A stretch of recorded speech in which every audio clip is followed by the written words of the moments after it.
হরে কৃষ্ণ। আজকে একাদশী ব্রত মাহাত্ম্যে আপনি ভদ্রশীলের কাহিনী জানতে পারবেন। পুরাকালে গালব নামে এক মহান মুনি নর্মদা নদীর তীরে বাস করতেন। তার ভদ্রশীল নামে এক বিষ্ণু ভক্ত পুত্র ছিল। সে ছোটবেলা থেকে বিষ্ণু মূর্তি বানিয়ে পূজা করত।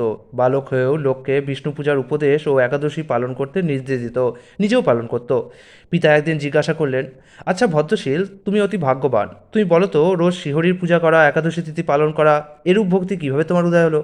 উত্তরে ভদ্রশীল বলতে লাগলো, বাবা, আমি পূর্বজন্মের কথা ভুলিনি। আগের জন্মে জমপুরীতে গিয়েছিলাম, সেখানে যমরাজ আমাকে এই বিষয়ে উপদেশ করেছিলেন। পিতা অত্যন্ত বিস্মিত হয়ে বললেন, ভদ্রশীল, তুমি পূর্বে কে ছিলে? যমরাজ তোমাকে কি বলেছিল? সব কিছুই আমাকে বলো। ভদ্রশীল বলল, বাবা, আমি পূর্বে চন্দ্রবংশের এক রাজা ছিলাম, তখন আমার নাম ছিল ধর্মকীর্তি। ভগবান দত্তাত্রেয় আমার গুরু ছিলেন। 9,000 বছর ধরে আমি পৃথিবী শাসন করেছিলাম, বহু ধর্মকর্ম করেছিলাম।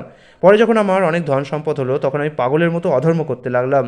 কতগুলি পাষণ্ড ব্যক্তির সঙ্গে আলাপ করতাম, আর কেবল কথা আলাপের ফলে আমার বহু দিনের অর্জিত পুণ্য নষ্ট হয়ে গেল।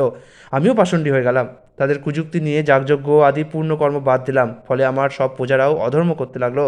প্রজাদের অর্ধেক অধর্মের 6 ভাগের 1 ভাগ রাজাকেই গ্রহণ করতে হয়। তারপর একদিন আমি সৈন্যদের সঙ্গে বনে মৃগা করতে গেলাম। বহু পশু বধ করলাম। তারপর আমি ক্ষুধা তৃষ্ণায় কাতর ও ক্লান্ত হয়ে রেবা নদীর তীরে গেলাম। প্রখর রোদে তপ্ত হয়ে নদীতে স্নান করলাম, কিন্তু তারপর আমার কোনো সেনাকে দেখতে না পেয়ে চিন্তিত ও অতিশয় ক্ষুধার্ত হলাম। অন্ধকার হয়ে এলো, আমি পথ ঠিক করতে পারলাম না। তারপর এক জায়গায় গিয়ে কয়েকজন তীর্থবাসীকে দেখলাম, জানলাম তারা একাদশী ব্রত করছে। তারা সারাদিন কিছু খায়নি, জলপান পর্যন্ত করেনি। আমি তাদের সঙ্গে পড়ে রাত্রি জাগরণ করলাম, কিন্তু ক্লান্তি, ক্ষুধা, পিপাসায় কাতর হয়ে রাত্রি জাগরণের পর আমার মৃত্যু হলো। তখন দেখলাম বড় বড় দাঁত বিশিষ্ট দুজন ভয়ঙ্কর যমদূত এসে আমাকে দাড়ি দিয়ে বাঁধলো, আর ক্লেশময় পথ দিয়ে আমাকে টেনে নিয়ে চলো। তারপর জমপুরীতে পৌঁছালাম। যমরাজও দেখতে তখন ভয়ঙ্কর। যমরাজ চিত্রগুপ্তকে ডেকে আমাকে দেখিয়ে বললেন, পণ্ডিত, এই ব্যক্তির যেরূপ শিক্ষাবিধান তুমি তা বলো। চিত্রগুপ্ত কিছুক্ষণ বিচার করে ধর্মরাজ যমকে বললেন, হে ধর্মপাল, এই ব্যক্তি পাপকর্মেই রত ছিল, কিন্তু তবুও একাদশীর উপবাস জন্য অন্য সমস্ত পাপ থেকে মুক্ত হয়েছে। তীর্থবাস ও রাত্রি জাগরণও করেছে, তাই ওর সব পাপ নষ্ট হয়েছে। চিত্রগুপ্ত এই কথা বললে যমরাজ খুবই চমকে উঠলেন। তিনি ভয় কাঁপতে কাঁপতে ভূমিতে দণ্ডবত প্রণাম জানিয়ে আমাকে পূজা করতে লাগলেন। তারপর তার দূতদের আহ্বান করে বলতে লাগলেন, হে দূতগণ, তোমরা ভালো করে আমার কথা শোনো। তোমাদের মঙ্গলজনক কথা আমি বলছি। যেসব মানুষ ধর্মরত, তারা তোমাদেরকে এখানে আনবে না। যারা শ্রীহরির ভক্ত, পবিত্র, একাদশী ব্রত পরায়ণ, জিতেন্দ্রীয় এবং যাদের মুখে সর্বদা হে নারায়ণ, হে গোবিন্দ, হে কৃষ্ণ, হে হরি উচ্চারিত হয়, যারা সকল লোকের হিতকারী ও শান্তিপ্রিয়, তাদেরকে তোমরা দূর থেকে পরিত্যাগ করবে, কারণ সেই সব ব্যক্তিকে আমার শিক্ষা দেবার অধিকার নেই।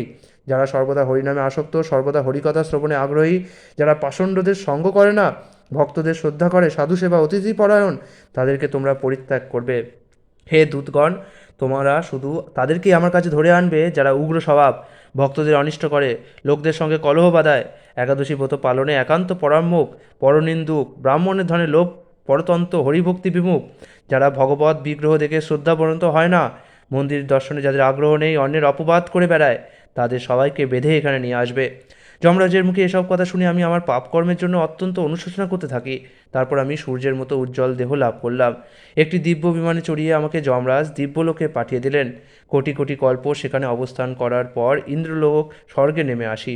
সেখানে বহুকাল যাবৎ অবস্থান করার পর এই পৃথিবীতে এসে সদাচারী মহান ব্রাহ্মণকুলে জন্মগ্রহণ করেছি। অর্থাৎ আমরা এখান থেকে দেখতে পারলাম যে যতই আপনি পুণ্য করুন না কেন, আবার আপনাকে পৃথিবীতে আসতে হবে। নাহলে এই লোকটি ভদ্রশীল, সে এত পুণ্য করলো, তবুও তাকে পুণ্যলোক থেকে স্বর্গলোক, তারপরেও পৃথিবীতেই তো আসতে হলো। তাই বৈকুণ্ঠে না গিয়ে কিন্তু উপায় নেই। যাই হোক, আমার জাতিস্মরতা হেতু এসব ঘটনা আমার হৃদয়ে জাগ্রত আছে। আমি পূর্বে একাদশী ব্রত মাহাত্ম্য জানতাম না। অনিচ্ছাকৃতভাবে যখন একাদশী পালনে এত ফল লাভ করেছি, তাহলে ভক্তি সহকারে একাদশী ব্রত উপবাস করলে কী প্রকার ফল লাভ হয় তা জানি না। তাই বৈকুণ্ঠ ধামে ফিরে যাওয়ার ইচ্ছায় আমি পবিত্র একাদশী ব্রত ও প্রতিদিন বিষ্ণু পূজা করব এবং অন্যদেরও এসব পালন করতে উৎসাহী করব। পুত্রের কথা শুনে গালব মুনি অতি সন্তুষ্ট হয়ে ভাবলেন, আমার বংশে এই পরম বিষ্ণু ভক্তের জন্ম হয়েছে, তাই আমার জন্ম সফল, আমার বংশ পবিত্র হলো। হরে কৃষ্ণ।